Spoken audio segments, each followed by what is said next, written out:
महिलाएं दिखाई दे रही है, जो पुरुष दिखाई दे रहे हैं, ये अपने छत की लड़ाई लड़ने के लिए आज जुबली पार्क में इकट्ठा हुए, क्योंकि इन सबको नोटिस आ चुका है कि जिस जगह पे ये रहते हैं वो अनफिट है। बीएसपी की तमाम जगह जो है वो अनफिट हो चुकी है। माना जा रहा है कि उसको तोड़ना भी ज़रूरी है, वरना कोई जनहानि हो सकती है।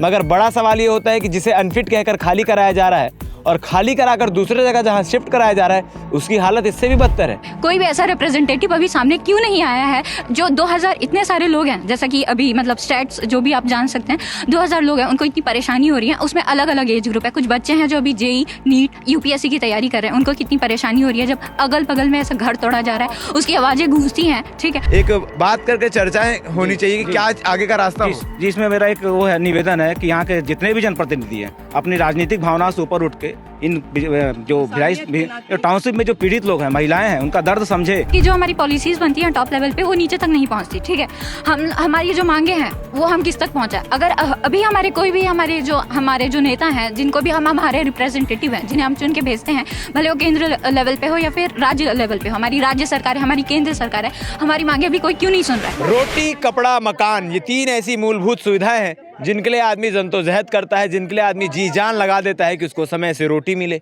पहनने को कपड़ा मिले और रहने को छत मिले, यानी मकान मिले।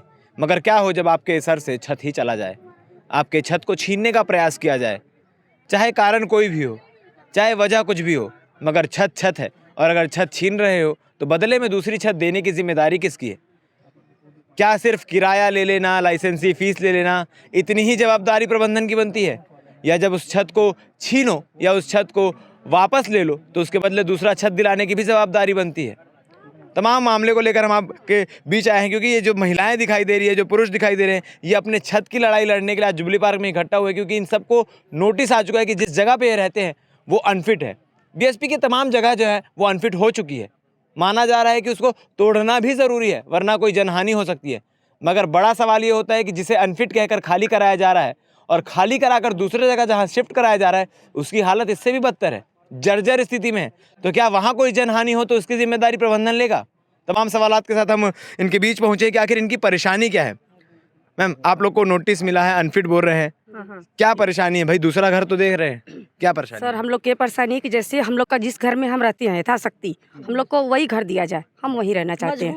मजबूत है हमारा घर, एकदम ठीक है ना, हमको रिपेयरिंग की जरूरत है ना कुछ, और हमको रिपेयरिंग करने के लिए बोला जाए हम खुद करा के रहेंगे सर। और बिजली बिल जिसका क्लियर है उसको घर दे रहे हैं, जो 5000 दे करके हैं, और जब लाइसेंस देने का समय हुआ तो बोले लाइसेंस बंद है हमारा, हम नहीं देंगे आपको। तो उनके लिए भी व्यवस्था की जाए ना, उनको सीधे निकाला जा रहा है, अवैध घोषित करके उनको निकाल दिया जा रहा है। ये गलत बात है सर, इसके खिलाफ में हमारे लिए भी कुछ किया जाए। तो जिनको अवैध कहा जा रहा है तो उनका बिजली बिल पड़ता था समय से या कोई चीज़ें? सब पट रहा है भैया। इसमें मैं आपको मूल बता रहा हूँ, जो हम लोग जिस चीज़ को लेकर इकट्ठा हुए हैं, जिस ब्लॉक में 24 लोग हैं और उस ब्लॉक में आप एक रूम खाली हुआ, बीएसपी के फरमान से बेचारे डर के मारे खाली करके जा रहे हैं। उस रूम को इस तरीके से तोड़ा जा रहा है, वहाँ पे जो महिलाएं रह रही है, बच्चे रह रहे हैं, स्टूडेंट रह रहे हैं, वो भय के वातावरण में जी रहे हैं और एकदम आपराधिक तरीके से तोड़ा जा रहा है। मूल महिलाओं का मतलब बता रहा हूँ मैं, इन लोग में भय का वातावरण, ये लोग रहते हैं, हम तो काम करने जाते हैं, है ना। उस रूम को तोड़ने की प्रक्रिया पहले बंद हो, आप बिजली बिल लो, और कोरोना काल में जो बिजली बिल बेचारे जमा नहीं कर पाए गरीबी के कारण है जैसा भी, उसको आप चक्रवृद्धि ब्याज के साथ बिजली बिल ले रहे हो, तो इसमें है ना। और सबसे मूल मुद्दा ये है कि जो यथास्थिति अभी है वो मकान ढह नहीं रहा है और लोग दब नहीं रहे हैं, लोग अपना रिपेयरिंग कराने के लिए रहने के लिए तैयार हैं। मगर प्रबंधन की जवाबदारी बनती है कि अगर ढह गया, बीएसपी के जो मकान है वो 50-60 साल पुराने हो चुके हैं, अगर हो गया तो उसकी जिम्मेदारी कौन लेगा? मैं बता रहा हूँ, हॉस्पिटल सेक्टर में भैया एक स्पष्ट उदाहरण है। हॉस्पिटल सेक्टर में 3 तल्ला बिल्डिंग है, अभी तक कोई ढहा नहीं। ये 24 यूनिट का है, 1 तल्ला 2 तल्ला है ना, और मजबूत है, 15 इंच का दीवार है। दूसरी बात, सेक्टर 4 में ब्लॉक नंबर 2, मैं एड्रेस दे रहा हूँ, बीएसपी प्रबंधन और वहाँ के लोग रिपेयरिंग करा के रह रहे हैं, जाकर देख लीजिए, एकदम फर्स्ट क्लास है। उसी तरीके का 24 यूनिट अन्य जगह भी है। आप जानबूझ के इसको राजनीतिक दुष्प्रेरणा से या किस साजिश के तहत इसको तोड़ा जा रहा है, और एक अधिकारी उसमें है के यादव। मैं आपको स्पष्ट बता रहा हूँ, उनकी तानाशाही रवैया का फल आज 2000 परिवार भय के वातावरण में जीने के लिए मजबूर है। अभी हमारा यही मांग है, हम लोग शुक्रवार को जाएंगे स्टेट ऑफिस में, टीए बिल्डिंग में ज्ञापन सौंपने, बड़ी संख्या में जिलाधीश को देंगे, मुख्यमंत्री के नाम से ज्ञापन देंगे कि इस पे तत्काल संज्ञान में लिया जाए। इतने पब्लिक आज भय के वातावरण में महिलाएं बच्चे जी रहे हैं, जिसका स्टूडेंट बेचारे जी रहे हैं। जो लोग हैं जो वहाँ पर रह रहे जी। हैं उसमें कुछ लाइसेंसी होंगे, कुछ लीजधारी भी होंगे, अलग अलग प्रकार के लोग होंगे। है, लीजधारी है, बीएसपी वाले भी हैं। तो उनकी व्यवस्था, जैसे अगर कोई एक मकान खाली करा रहा है तो प्रबंधन की जिम्मेदारी कि भाई दूसरा मकान अलॉट करे, कुछ तो कुछ कर रहे हैं। इसमें देखिए बता रहा हूँ मैं आपको मूल क्या हो रहा है। जैसे 24 लोग रह रहे हैं, एक रूम को आप खंडहर बना दिए। भाई महिलाएं जो बोल रही थी, वहाँ पे क्या आपराधिक तत्व के लोग आ रहे हैं, है ना, अनेक तरह के अवैध काम हो रहे हैं, वो खाली हो गया, अड्डागिरी का वो बन गया। और बाकी जो रह रहे हैं उनके ऊपर क्या प्रभाव पड़ेगा। बगल में आप बच्चे पढ़ रहे हैं बेचारे, वो यूपीएससी की तैयारी कर रहा है, कोई नीट की तैयारी कर रहा है, कुछ कर रहा है, तो उसके ऊपर क्या प्रभाव पड़ेगा। इतना जोर से तोड़ा जा रहा है उसको कि मतलब डर हो जा रहा है। और महिलाओं को किस तरीके से बोला जा रहा है, ये आर पार करेंगे। मैं गलत बोल रहा हूँ? एक्चुअली हमारे बच्चे देखिए, एक्चुअली क्या हमारा घर है 5 है, उस समय हमने लाइसेंस पेड किया था। सडनली सेक्टर 4 में एक फैमिली ने ऐसे घर खाली कराने के कारण से सुसाइड अटेम्प्ट कर लिया। उस समय लाइसेंस बंद कर दिया, तो हम आगे का पैसा कैसे पे करेंगे। और हमारा सामान हम आगे करके ले जाएंगे, बोलते हम तुम्हारा सामान उठा करके ले जाएंगे, और जितना खाली करना है तो कर दो, नहीं तो सामान लेकर चले जाएंगे। लेडीज पुलिस के साथ आपको खाली करा दिया जाएगा, और लेडीज पुलिस भी लेके आते हैं। और हमारा क्या, बिल्कुल हम सामान जब्त करेंगे, निकालना है तो निकाल लीजिए, नहीं तो हमारा सामान चले जाएगा, बिल्कुल जाके हम अपना जमा कर देंगे। इससे धमकी दिया जा रहा है। मतलब लीडिंग करती हैं बेचारी सामाजिक महिलाएं। जी, हम यही चाह रहे हैं अपने प्रबंधन से, यही चाह रहे हैं भिलाई स्टील प्रबंधन से कि इस क्वार्टर सब ठीक है।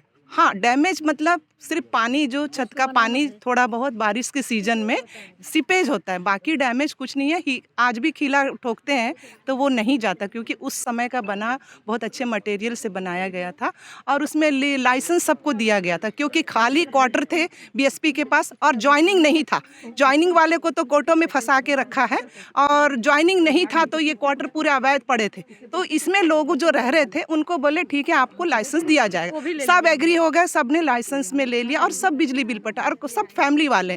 उसमें कुछ कुछ तत्व ऐसे, समाज में सभी प्रकार के तत्व तो होते ही हैं, तो उसमें कुछ कुछ लोग ऐसे हैं, तो आप उसके लिए कार्रवाई करिए ना। हम ब्लॉक वाले सपोर्ट करेंगे, हम सपोर्ट करेंगे, ब्लॉक वाले हम साथ देंगे। अगर कोई आजू बाजू में कोई गंजेड़ी नशेड़ी दुनिया का क्राइम होता है, ये तो सब जानते, उसके लिए हाँ वो खाली करने आओ, आप उनको खाली कराइए। जो बिजली बिल नहीं पटा रहा उनको खाली कराइए, जो पैसा बीएसपी को नहीं दे पा रहा उसको खाली कर। हम बीएसपी को तो पूरा हर महीना पे कर रहे हैं। हाँ, और ऊपर से ये बात है, हमारे प्रधानमंत्री जी जब ने कोरोना काल के समय में बिजली बिल माफ़ करके पूरे देश में ऐलान किया था, तो आज हमारे स्टील प्लांट के जो प्रबंधक है, इन्होंने वो बिजली बिल का 2 साल का जो बनता था 3 साल का चक्रवर्ती ब्याज से सबसे वसूल है। तब भी हम लोगों ने दिया, फिर भी हम लोगों ने दिया, क्योंकि हम लाइसेंस में मिला है हमको क्वार्टर, तो हम लिया है। तो भाई क्यों लिया आपने इतना कैसे ले लिया? कोई बोलने वाला नहीं था, तभी ऐसा हुआ है काम, है ना। क्योंकि वोटिंग का समय आता है तो सारे नेता, सारे जितने भी पक्ष विपक्ष सभी आके खड़े हो जाते। जब चक्रवर्ती ले रहे थे तो किसी ने आवाज, बिजली बिल अभी क्योंकि भूपेश सरकार जब थी तो उसने बिजली बिल हाफ योजना की घोषणा की थी, मगर भिलाई स्टील प्लांट जो है इसको पालन नहीं कर पा रहा था, किसी कारणवश था। मगर अब ये पालन होने की अनुमति आ गई, तो क्या अभी जो बिजली बिल आ रहा है वो हाफ होके आ रहा है? अभी नहीं आ रहा। चक्रवर्ती ब्याज जो भी लाइसेंस में रह रहा है उनका चक्रवर्ती ब्याज लगा के वहाँ पर पेमेंट लिया जा रहा है। परघनिया जी भी हमारे साथ मौजूद है। परघनिया जी, विशेष करके बिजली बिल से आपको अवगत कराना चाहूंगा कि बिजली बिल जो है उसकी स्थिति क्या है। अभी हाफ बोले थे कि अब से हाफ लेंगे, 1-2 महीना आधा लिया भी, लेकिन उसके बाद क्या? नहीं, अभी तो बल्कि लोग ये बता रहे हैं कि हमको ज़्यादा बिजली बिल देना पड़ रहा है। आधा वाली तो बात ज़्यादा है, बल्कि अभी और ज़्यादा बिजली बिल देना पड़ रहा है।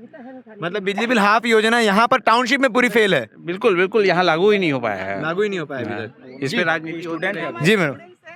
जी, मेरा क्वेश्चन हमारी सरकार से है कि जो हमारी पॉलिसीज़ बनती हैं टॉप लेवल पे वो नीचे तक नहीं पहुंचती, ठीक है।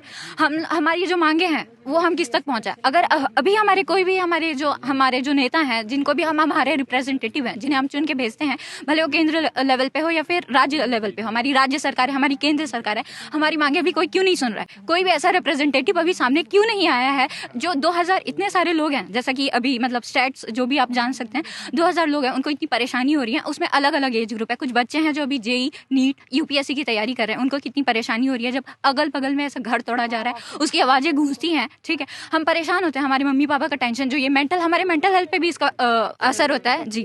तो इससे सुसाइडल टेंडेंसीज बढ़ सकती है। अगर हमारा फ्यूचर खराब हो जाएगा तो इसका जो असर पड़ेगा हम सब पे, हमारे माता पिता पे, हम पे, जो इतना पैसा लगा के वो अभी लोन लेके हमारे एजुकेशन के लिए वो कर रहे हैं, ठीक है। तो अभी घर का हम कैसे देखें? हमारे जो घर हैं अभी ये तो बहुत अच्छे कंडीशन में, हमें जो घर प्रोवाइड किया जा रहा है, जो एलोकेट किया जा रहा है, हम उसे जाके देखे हैं, वो तो और ख़राब है। वो इतना ऐसे ऐसे जगहों पर है जहाँ पे मतलब कि क्रिमिनल लोग रहते हैं या फिर वैसे दिखते हैं। आसपास का एटमॉस्फेयर जो है वो बहुत ख़राब है, बहुत ख़राब है। और वैसे घरों में हम जाके कैसे रहें सुनसान जगह पे जहाँ पे ऐसे लोग हैं। अभी हम जहाँ पे रह रहे हैं, अभी क्या चाह रहे हैं कि सरकार या फिर बीएसपी प्रबंधन, क्योंकि हम लोग टाउनशिप में रहते हैं तो बीएसपी प्रबंधन एक बहुत बड़ा रोल प्ले करता है सारे डिसीजन लेने को लेकर, तो उनसे क्या चाह रहे हैं कि वो क्या चीज़ें करें या अगला कदम क्या उठाए? इतना पैसा जो आता है, जो ऊपर से आता है, या तो वो रिपेयर करे, या तो हम भी 50% देने को तैयार हैं, वो 50% दें। हम ऐसे रिपेयर कर सकते हैं, क्योंकि वो जो पानी लीकेज होता है उसी से वो जो मतलब कि जो पानी बह नहीं पाता है, दीवारें खराब हो रही है, उसी से होता है। अगर इसका सोल्यूशन समाधान निकल गया तो वो बिल्डिंग खराब नहीं होगा, अभी भी 20, 30, 50 साल आराम से वो टिकेगा। तो यही हमारी दिक्कत है कि उसको रिपेयर किया जाए। इतना पैसा पार्क में ये सब जो फैंसी चीज़ों में लगाया जा सकता है, लेकिन हमारे रहने के लिए वहाँ पे पैसा आप कुछ नहीं दे सकते। अभी सारे हमारे जो लीडर्स हैं वो गायब हैं, वो कहाँ हैं? सब देंगे हम लोग भाई, बिजली बिल टाइम से। तो जैसे कि मैडम ने बताया कि आप लोग 50% देने के लिए तैयार हैं, जिसका मतलब है कि बीएसपी को बैठ के एक अनुबंध करना चाहिए, बातचीत करना चाहिए कि भाई सिर्फ आप 2000 की बात नहीं है, पूरे अगर टाउनशिप की बात करें तो बहुत लोग होंगे इस चीज से परेशान। हाँ, तो एक बात करके चर्चाएं होनी चाहिए कि क्या आगे का रास्ता हो। जी, इसमें मेरा एक वो है निवेदन है कि यहाँ के जितने भी जनप्रतिनिधि हैं अपनी राजनीतिक भावना से ऊपर उठ के इन जो टाउनशिप में जो पीड़ित लोग हैं, महिलाएं हैं, उनका दर्द समझे और एक त्रिपक्षीय बैठक हो, शासन प्रशासन इसमें इन्वॉल्व हो। ये नहीं कि शासन के बड़े बड़े अधिकारियों को मकान मिल गया तो वो कुछ नहीं, आप जाओ।